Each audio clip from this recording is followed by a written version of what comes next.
Gubernur Jawa Barat Deddy Mulyadi menegaskan bahwa kebijakan larangan study tour di Jawa Barat tidak akan berubah.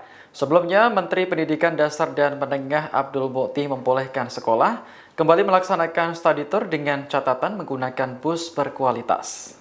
Dikutip dari Kompas.com pada Senin 24 Maret, Deddy menilai study tour selama ini lebih mengarah pada kegiatan wisata daripada perjalanan pendidikan.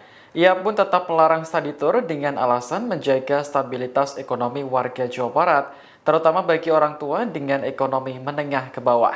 Menurut Deddy, biaya study tour yang ditanggung orang tua demi memenuhi kebutuhan anak justru menjadi beban. Ia pun mengingatkan jangan sampai anak sekolah piknik di atas rintihan orang tua. Sebagai alternatif, Deddy menyarankan agar kegiatan pendidikan di luar sekolah tetap bisa dilakukan tanpa harus membebani orang tua dengan biaya besar. Ia menekankan bahwa esensi pendidikan bukan terletak pada perjalanan jauh, melainkan pada pembelajaran yang bermakna.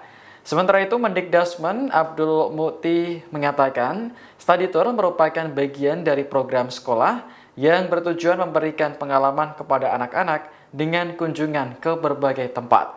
Namun ia mengingatkan study tour harus direncanakan dengan matang agar kegiatan yang dilakukan bermanfaat. Selain itu, keselamatan juga harus menjadi prioritas utama.